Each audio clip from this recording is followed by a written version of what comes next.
বক্তৃতার শুরুতে আমি একটা অনুরোধ জানাবো, যারা আজকে পুরস্কার পেল তারা যদি একটু উঠে দাঁড়ায়, আমরা তাদেরকে সবাই মিলে জোরে একটা হাততালি দিয়ে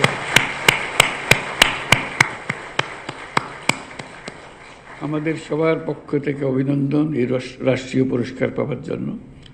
দেশের সকল মানুষের পক্ষ থেকে আমরা অভিনন্দন জানালাম। ধন্যবাদ।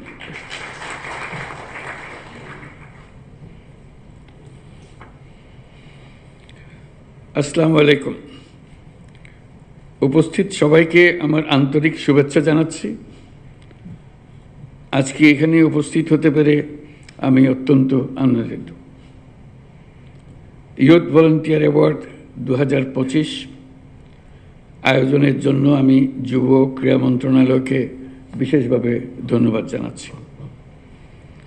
একই সাথে আজ যারা পুরস্কার পেয়েছ তাদের আমার প্রাণঢালা অভিনন্দন।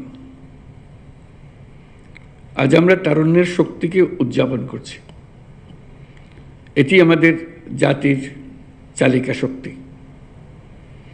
আমি দৃঢ়ভাবে বিশ্বাস করি, যখন একটি দেশের যুব সমাজ সক্রিয় থাকে, উদ্যমী এবং উদ্ভাবনী শক্তিতে বলীয়ান হয়, তখন কোনো প্রতিবন্ধকতাই তাদের অগ্রযাত্রাকে থামিয়ে রাখতে পারে না। পদ্মা সেতু, মেট্রো রেল এবং এলিভেটেড এক্সপ্রেসওয়ে নির্মাণের গর্বিত অংশীদার বসুন্ধরা সিমেন্ট। আমাদের তরুণদের উদ্ভাবনী শক্তি আজ কেবল শিক্ষাক্ষেত্রেই সীমাবদ্ধ নেই। তরুণরা স্বাস্থ্যসেবা, পরিবেশ সুরক্ষা, দারিদ্র্য বিমোচন এবং সামাজিক ন্যায় বিচার প্রতিষ্ঠায়ও অগ্রণী ভূমিকা পালন করছে। এই তরুণরাই 24-এর গণ-অভ্যুত্থানের নেতৃত্ব দিয়েছে। তরুণরাই যুগে যুগে দেশের ইতিহাস রচনা করেছে। আমাদের চলার পথে প্রতিনিয়ত নতুন নতুন চ্যালেঞ্জ আসবে। কখনো তা জনস্বাস্থ্যের সংকট, কখনো শিক্ষার অপর্যাপ্ত সুযোগ, আর কখনো পরিবেশগত বিপর্যয়। কিন্তু চ্যালেঞ্জগুলো নিয়ে হতাশ না হয়ে বরং এগুলোকে আমাদের নিজস্ব শক্তি দিয়ে ঐক্যবদ্ধভাবে মোকাবেলা করতে হবে।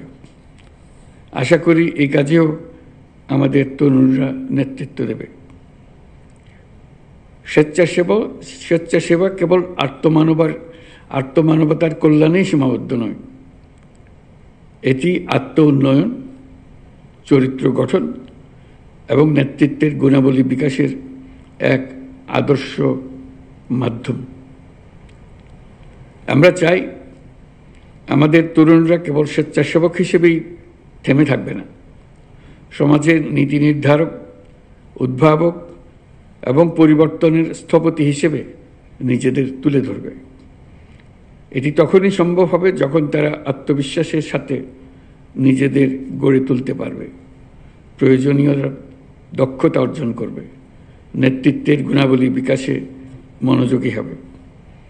আজকের এই পুরস্কার কেবল একটি স্বীকৃতি নয়, এটি তোমাদের জন্য একটা উদাত্ত আহ্বানও।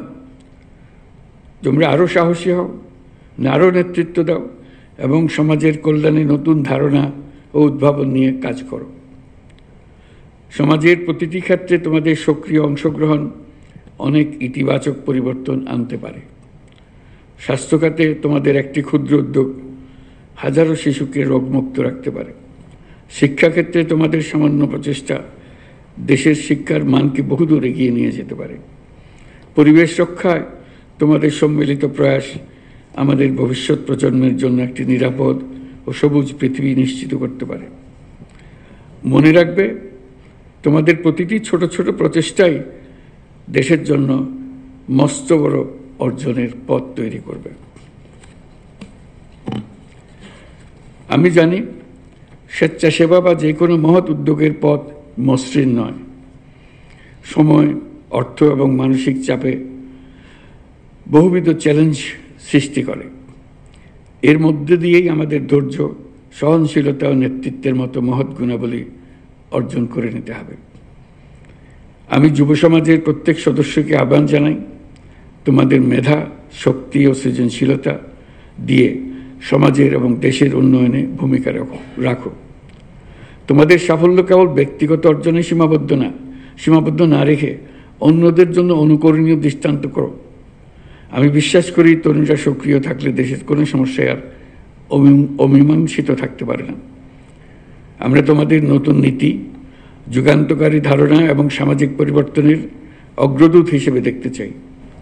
তোমাদের সম্মিলিত প্রয়াসেই বাংলাদেশ একটি উন্নত, মানবিক এবং উদ্ভাবনী রাষ্ট্র হিসেবে বিশ্বে মাথা উঁচু করে দাঁড়াতে পারবে। তোমাদেরকে আবারও অভিনন্দন জানাচ্ছি আমার পক্ষ থেকে এবং রাষ্ট্রের পক্ষ থেকে, দেশের সকলের পক্ষ থেকে। মহান আল্লাহ আমাদের সহায় হন। আল্লাহ হাফিজ।